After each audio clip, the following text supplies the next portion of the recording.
welcome to the Martial Perspective. Today is not going to be an interview. It's going to be more of an update and a Q&A type thing. I received a couple messages slash emails, and some folks had some questions for me, so I feel like I owe it to them to answer these questions, and the best way for me to do that is create a video. So with that being started, let me start off with the questions. One person asked me, who am I? Well, my name is John Barhoover. Um, I am a Taekwondo practitioner. I study Taekwondo and Judo. I am a third Dan. I am not a master. I am an instructor and I am a student. I will forever be a student. I teach Taekwondo because I love it. I remained in Taekwondo because I love it. Simple as that. The next question was, what gives you the authority to conduct these interviews? Well, like anything, I don't do anything in martial arts without permission or consent with my master, my grandmaster, and those folks that I highly respect. I had an idea for an interview series, and I initially ran it by Master Darren Warren, who is my direct instructor. I've been with him since 2014. He he liked the idea and he encourages it. He encourages anything I do in martial arts. And then I spoke to Grandmaster Samuel Maples. He's a Jiu Jitsu master, Grandmaster. I'm sorry.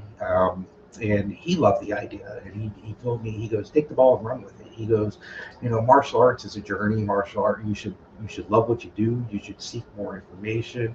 And if this is an avenue for you to record these grandmasters and masters and school owners of martial art, document their history so that it's preserved. And that's exactly the intent and why I do what I do. Moving on, I spoke to my Grandmaster A.J. Perry. And again, he was on board with it. And, I've never had somebody tell me, John, I don't think that's a good idea. I don't think you should make waves or anything like that. Well, that's really not what this is about. I'm not about making waves. I'm about promoting the martial arts and, getting the names out there that we don't always know. Like I just interviewed Sifu Karen Slatcher yesterday, and it was a fantastic interview, and I learned so much about how martial arts was for the female side of the martial arts growing up in the late 50s and 60s. And it was inherently different than what it is now. And every time I conduct an interview, be it somebody that's a household name or somebody that's not readily known in different regions of the United States or world, I'm learning. So that's the purpose of this. It's to educate, promote, and unite. So that's what gives me the authority to do this. The authority that I am a lifelong student of martial arts, and I love what I do, and I have the backing and support of my core group of people that I consider my family and my instructors, and that's that.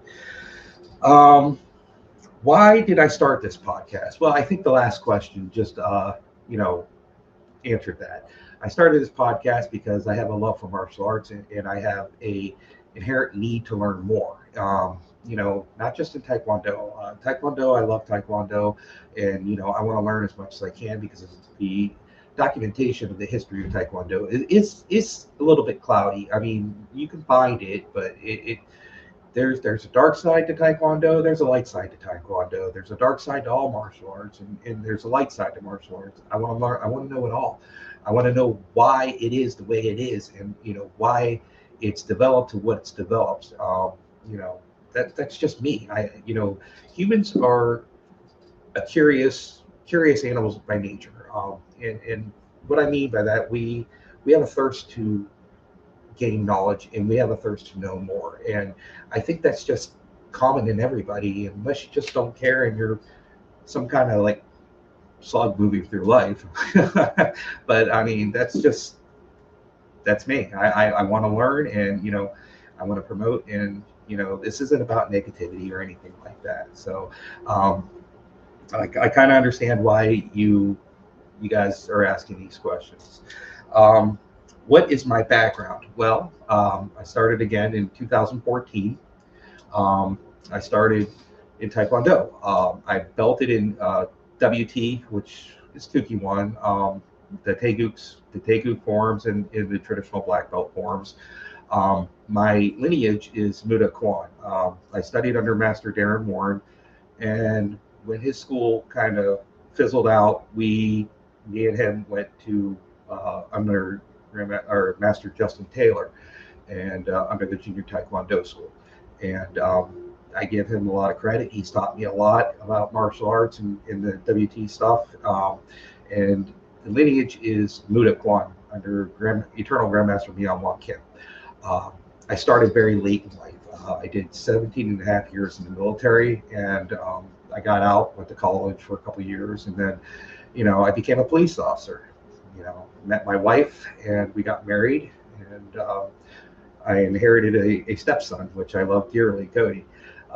Cody quit baseball, and we were looking for something to keep him active. So, just to keep him healthy, maybe to lose a little bit of weight and gain some self-confidence. So, Master Warren, very good friend of mine, we talked, and, he suggested martial arts. He had a martial arts school. He goes, come try it out. He goes, if you don't like it, it's not for you. It's no big deal. So we did, and Cody went to his first class, and he came home. He goes, I like it. He goes, but I'm not going to do it unless you do it. So I'm like, okay. I didn't really want to do it at the time. I had a lot of irons in the fire. I coached softball for my daughter, Peyton, and I worked as a deputy sheriff at the time, or I still do, but at the time I was a deputy sheriff, and newly married, and I'm like, okay, let if it gets him on the mat, let's try it. So I tried it, and Cody did it great for about 2 years, and then he kind of fell out of love with it. He didn't want to do it anymore. So he quit. We didn't force him. We did the contract and everything. We honored that, but he didn't want to do it anymore. So I'm like, okay. And then now I'm at this crossroad. My stepson doesn't want to do Taekwondo anymore, which is fine. But here I am. I made connections with these other kids, and I fell in love with learning and teaching and going through the movements. And then I found competition, and competition was great. I loved it. I competed heavily for 10 years. I don't know how many medals I won, 80, 90 or something like that. It was insane. Yeah. So he stopped, and I made the decision that I'm going to go at least to black belt. So I got my black belt, and I'm like, okay, I can't give up now. I've come this far, and I've learned so much, and even as an adult, it gave me a lot of self-confidence, and gave me a lot of motivation for health reasons and for everything else. So I kept going, and I made a lot of good friends, and some that I call family. So that's my background. I'm a third dan. I am not a master. I will be testing for master later on this year, late this year, early next year. So I'm really excited about that. That was a goal that I had. When I reached those crossroads, where did I want to go with my martial arts training? And I wanted to go to master.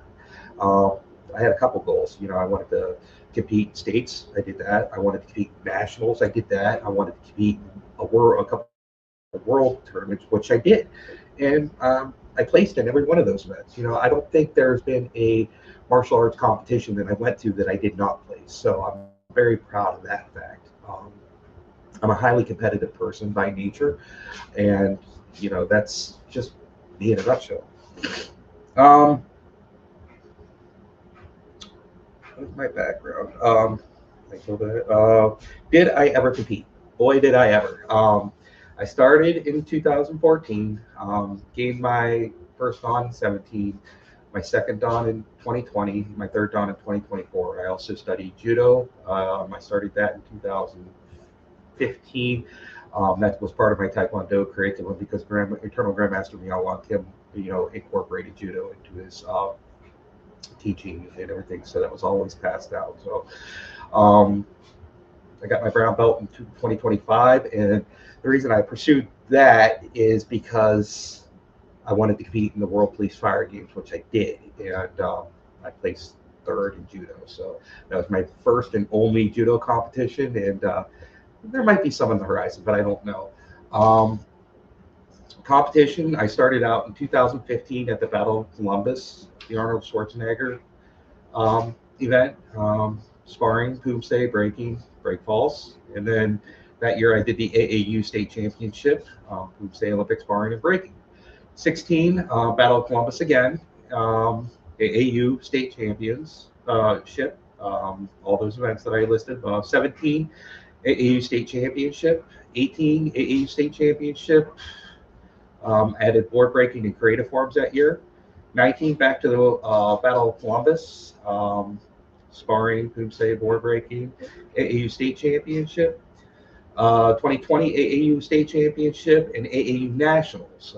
Placed first in poomsae. Also the Lentz Worldwide Poomsae competition. I got second in poomsae there. That was my first worldwide event. 2021 AAU state, AAU nationals. I did poomsae in both and took first. 2022 Ohio State Championships, poomsae. I also did the USAT Championships that year. AAU Nationals, Lentz Worldwide poomsae, second first, poomsae creative forms and open form, regular forms. Battle of Worcester, that was the demo team poomsae that I was on. 2023 AAU States, Northern District, third in sparring. I also did the Southern District, which was Cincinnati. Third in sparring, first in poomsae, first in breaking. USAT States, second in poomsae. 2024 was a busy year for me. AAU State, Northern District, Michigan, Ohio State Regionals, Battle of Worcester, second in poomsae. Battle of Champions in Pennsylvania. That was first year that they brought that back. That was almost like the Pennsylvania State Championships. I got first in point sparring, first in breaking, first in gumdo, and I won the girl grand champion for sparring that year. 2025 was the World Police Fire Games in Birmingham, Alabama. I took second in Taekwondo poomsae and third in judo, and I competed as a brown belt against some black belts. And I found out that four of those individuals that I fought against were Olympic athletes. So that I'm very proud of my competition history. I wouldn't trade it for anything. Again, I started late in life, 30 some years old, and I have no plans on quitting. This year, I competed at the Battle of Champions again in Pennsylvania, and I did fairly well there. Brought home multiple medals there. So, yes, I did compete, and I'm more focusing on teaching and developing the students that we have, and helping to grow the school that I teach in. Little update on the martial perspective. We have, in the two and a half, 3 months that we've been in existence. We've grown my Facebook page to 516 members, which I think is fantastic. Now, you don't have to be a martial artist to enjoy the Martial Perspective podcast. I feel that it's for everyone because you know what? Everybody has a story. Everybody can be an inspiration. Everybody has challenges and things that they have to overcome, and you don't have to be a martial arts enthusiast to enjoy what we're doing. Everybody has a story, and I feel that everybody's story deserves to be heard. We're not all saints. We all have made mistakes in our lives, and we all hopefully have learned from the mistakes. And if one story can help somebody else, I think it's worth hearing. And that's we can learn from one another, and that's another reason I started the podcast, is because I wanted my story to be heard. Somebody there's the quote I heard in the movie that I can't remember what movie it is, but it hits very, very hard to me. It goes, "What we do here on Earth echoes in eternity." In martial arts, our name is the most important thing we have. If your game's mud, nobody wants to associate with you. Nobody wants to learn from you. Nobody wants to collaborate with you. Nobody wants to go to your tournaments. Nobody wants you at their tournaments. If you're a good person and you're trying to do the right thing and you're trying to unite people and build people up, those are the people that I want to be around. Those are the people that, I'm going to ask for advice. And those are the people that, I hold dear in my heart. So again, what we do here on Earth, and if we can affect just one person, you know, what we're doing is 100% worth it. And that's I'm going to live by that. And, I'm going to try to keep affecting people and keep building people up. Martial perspective is not about holding people negative and pulling people down and those I gotcha moments. I feel like maybe I don't know if these questions are trying to gotcha moments or if they're generally interested in who I am. I've never really put my resume out there like this to the world to see, and it's not that I'm hiding anything.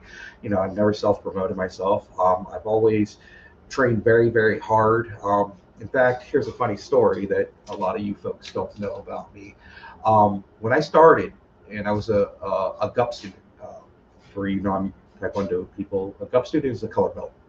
I was a young white, yellow belt student, and Master Warren, I worked at the as a deputy sheriff where I live, and I was assigned to building security, and we're in a county building where my master Darren Warren currently works. And on my lunch break, and on his lunch break, we're taking time from anybody. We're legitimately on our lunch breaks. I would train in probably a 5 foot by 5 foot office, and we would go through forms every single day, and we would perfect those forms. And it was unorthodox training system. I'll say that. But you know what? I would not trade that training moment for anything. We all have different ways that we train. We all have different ways that we learn, but it's through repetition. You have to live the form. And I feel at the time I was doing that because, like I said, I wasn't in a traditional setting. There was obstacles that in the office that you had to overcome. Tight spaces and things like that. But that training session with Master Warren, that is one of my most memorable things. And I will say this: for every tournament that I've been to, um, one person has been there the whole time, and that's Master Darren Warren. And I can't say enough good. He has supported me. He has lifted me up. He has encouraged me. He has never told me, "Nah, I don't think that's a good idea." He has never told me that, "Nah, I don't think you can do that." He 100% told me, "Wow, you can do this." And I think it was last year we were having a discussion, and I don't remember where we were at, but he looked at me. He goes, "Wow, John." He goes, "You've done more than I've ever done in martial arts as far as competition and trying new things." And he goes, "You got out of your comfort zone pretty quickly in your journey." He goes, "I'm very proud of you, and I want you to continue to succeed, and I want you to continue stepping out of that comfort zone." And those words to me, they echoed really loud, and I can still hear that conversation today. And that was over a year ago that we had that conversation. So, thank you, Master Warren. Those words, whether you know it or not, those words mean the world to me. So, yeah, there's that. The Martial Perspective is currently on YouTube. We've got 64 subscribers, but that doesn't really reflect the amount of views that we have. You know, most of the posts that I put up and the information I provide and the videos and the interviews I put, on Facebook, it's showing me that they're reaching over 1,000, 2,000, 2,500 people. So, as long as it's reaching people, I'm happy. I'm not making any money on this. If this does become profitable, I'm not going to keep that money. What I want to do is I want to start a fund and give to deserving martial artists that don't really have a lot of money. If a school near me, or one of you folks reach out to me, "Hey, I have a student that's having a hard time. Is there anything you could do to he needs a new uniform, and or something like that, or he needs a month of tuition or something, or he can't afford a tournament. If we do become profitable, I want to give that money back to the martial arts community, not just Taekwondo. If it's Kempo, if it's Shotokan karate, or if it's judo, you know I want to give back. Like I said, none of this money is going to be mine. I don't want to keep any of it. So that's what I want to do with any money that we come across. I do have shirts available. I'll post that website on Facebook, so that if you want to buy a shirt, any proceeds from any merchandise that we come up with, or like shirts or anything like that, or anything that we sell, that will go to deserving martial artists, or underprivileged martial artists, because I feel that everybody deserves a chance to enjoy the martial arts without fear of being ridiculed financially or physically. So if you got a student that's in need, and I do come across some money from this, then reach out to me. I'll let you know if we do become profitable. If anybody does buy merchandise, that's what this is solely for. We are on Apple, Spotify, and iHeartRadio, and it's the Martial Perspective Podcast. If you search those on any of those platforms, um, you'll locate us and watch them. Any platform that you want to watch on, I would greatly appreciate it. It would help me continue doing what I do and doing what I love. Um, I'm going to mention a few people that I've studied under that really mean a lot to me. Um, Master Darren Warren, he's a fifth dan black belt in WT Taekwondo. Master Ricky Silver, he's a sixth dan black belt and Kukiwan Dan holder, and that's where I got my Kukiwan certification. Master Justin Taylor is a sixth dan black belt in Taekwondo, World Taekwondo. Grandmaster Samuel Naples, he's in ninth dan black belt. Jita Kwan, he's in the World Taekwondo Hall of Fame. Grandmaster H.A. Perry, who is my current Grandmaster, he's a ninth dan black belt. Tang Sudo, he is in the World Taekwondo Hall of Fame. Muda Kwan Taekwondo. Grandmaster Charles Merzda, he's an eighth dan black belt in Jito Kwan. He's also in the World Taekwondo Hall of Fame. So I'm very blessed to have 3 Taekwondo Hall of Fame members in my life that I've learned from. Grandmaster Robert Gearhart, he's a 7th Dan in Taekwondo, 3rd Dan Herzog in Judo. Grandmaster Sean Gordon, he's a 10th Dan in Kempo Karate. I did take Kempo for a little bit. I got up to green belt. And then, I started focusing on training for Master again. So I didn't want to complicate things. And then there's Grandmaster Bill Superfoot Wallace. He's a 10th Dan Shorin-ryu Karate. I've done 5 or 6 seminars with him now. Wisdom Warriors, Gathering of the Masters. I've run into him in multiple different venues, and I'll tell you what, the wisdom that man currently puts out is phenomenal. And I consider him a friend, and he will eventually be on the Martial Perspective podcast. He is a very busy individual. He travels quite a bit, but I think he's going to slow down the traveling and up here in the near future. He's going to continue to give seminars, but yeah, he's going to be on there, and I can't wait to hear from him. So I hope this video finds you well. And I don't really like talking about myself a whole heck of a lot. But if you have questions for me, I'm easy to find. You can shoot me a message on Facebook, John Barhoover. You can you can put out a message on the Martial Perspective podcast page on Facebook.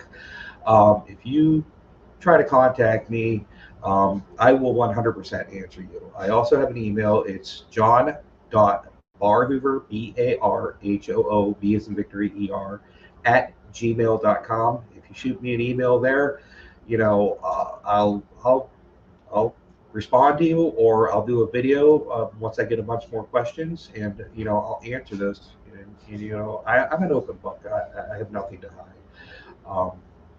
I just wanted to answer the questions. I didn't want them to fall on deaf ears, because as a podcast host and as a owner of the Martial Perspective podcast and the Martial Perspective podcast page on Facebook, I feel that it's my duty and my responsibility to be transparent and answer any questions that are given to me.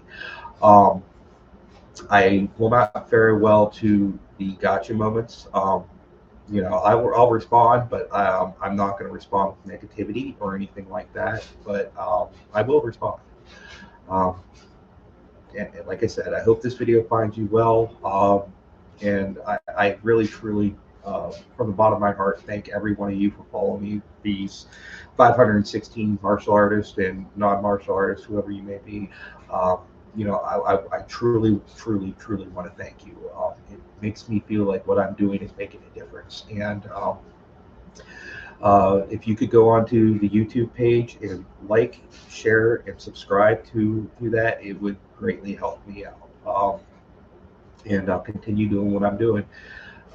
As long as this thing's growing and as long as this is serving a purpose and people are getting things from this, I'll continue this on. Even if I never make a dime from this, I'll continue it on. My goal is to become profitable on this so that I can give back to the martial art community, not just with knowledge, but with a little bit more. Knowledge is great.